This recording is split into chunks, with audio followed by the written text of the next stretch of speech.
Alcohol is one of the oldest human inventions. For centuries, alcoholic beverages accompanied people in happiness and sorrow, in rituals and recreation. However, let's not forget this substance is cunning, and excessive consumption of alcohol can lead to serious health problems. It helps to know your enemy, so today we're going to talk about the history of alcohol. When was alcohol first discovered? How did the different kinds and flavors of alcohol develop? And do prohibition laws work? Let's find out. If you like our history videos, give this one a thumbs up and subscribe to our channel. It is difficult to say exactly when people began making alcohol. However, evidence suggests it goes back to the agricultural revolution. An 8,000-year-old alcoholic beverage was found in China. Beer, the most popular alcoholic beverage, originated in Mesopotamia around the same time and was produced from cereals. This is not surprising. The raw material for making alcohol in many countries consists of the most common agricultural crops. However, it remains unclear how exactly the idea of brewing beer occurred to people. Somehow, people noticed that yeast-infested cereal stew was intoxicating. Beer was a very important drink for the Sumerians. It is mentioned in the Epic of Gilgamesh, one of the oldest surviving texts. The Code of Hammurabi, one of the oldest codes of law created in the 18th century BC, contains strict regulations concerning beer sales. Like agriculture, the production of alcoholic beverages appeared independently in different parts of the world. People in the Middle East, India, China, Africa, and the Americas were making them. Great minds think alike. In time, people mastered new ways of extracting alcohol. For example, grapes were domesticated, and that marked the beginning of winemaking.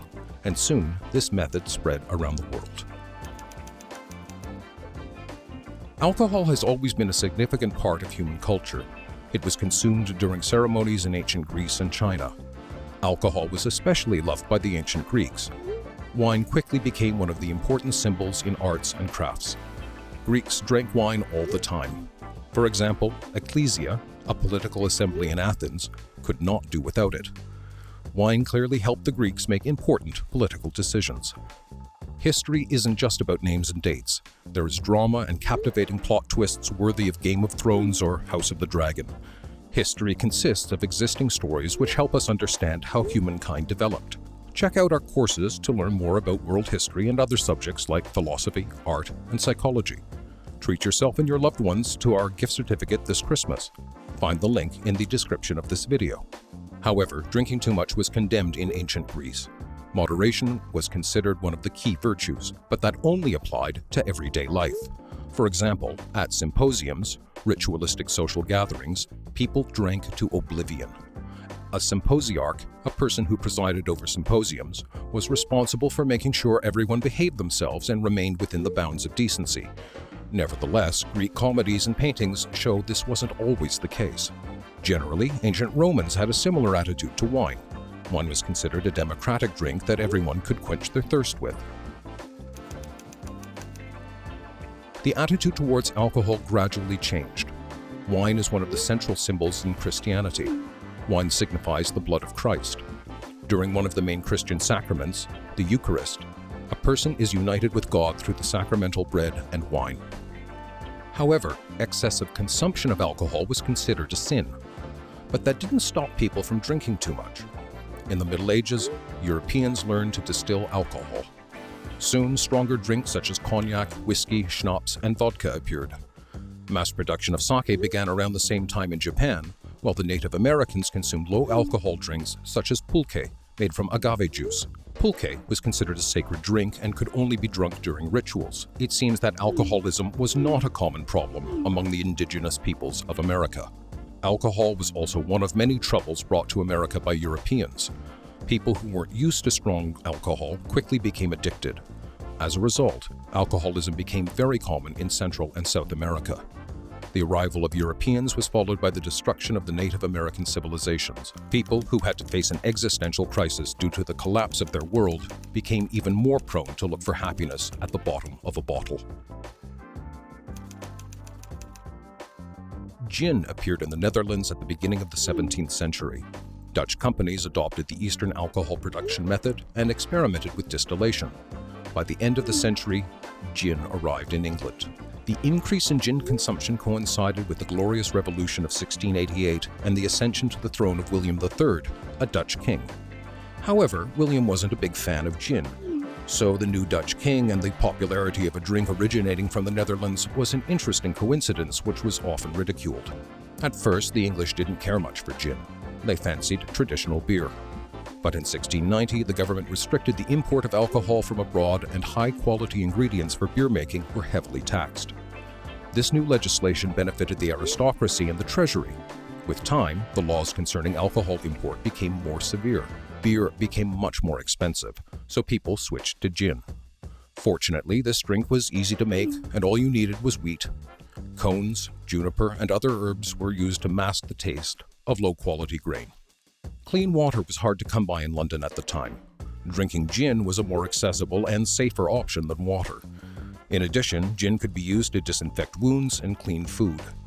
Using strong alcohol for these purposes is commonly practiced in Southeast Asia today. The number of bars in London snowballed as gin became readily available. In only a couple of years, there were already around 20,000 of them in London. That's how the infamous gin craze began.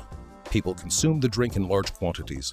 As a result, the number of crimes had risen as well. On the one hand, the epidemic of gin addiction caused concern and panic in the press. On the other hand, excessive drinking became one of the central topics for ridicule and satirical attacks. The situation in the city is depicted in these two engravings by William Hogarth, Beer Street and Gin Lane. There's a contrast between beer lovers and gin lovers. The people on Beer Street are portrayed as decent workers enjoying a pint in good company, and the gin drinkers are shown as marginals. Possibly the press exaggerated the scale of the problem, but the image of London sinking in gin was there to stay.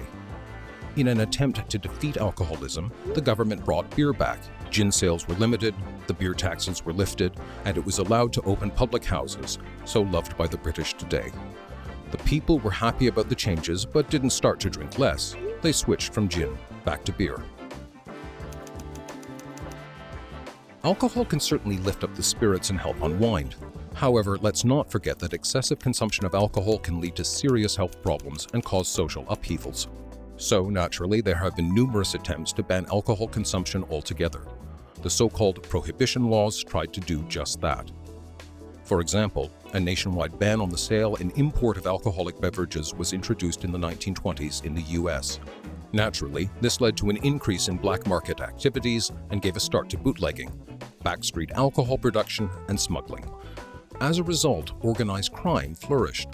The most famous gangsters, such as Al Capone, made their fortunes then. In addition, unlicensed bars, speakeasies, emerged. However, the levels of alcohol consumption decreased by 50% nationwide.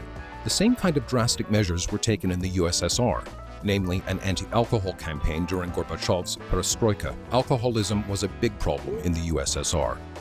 After the ban came into force, alcohol consumption decreased, but it also led to an increase in backstreet and homemade alcohol production.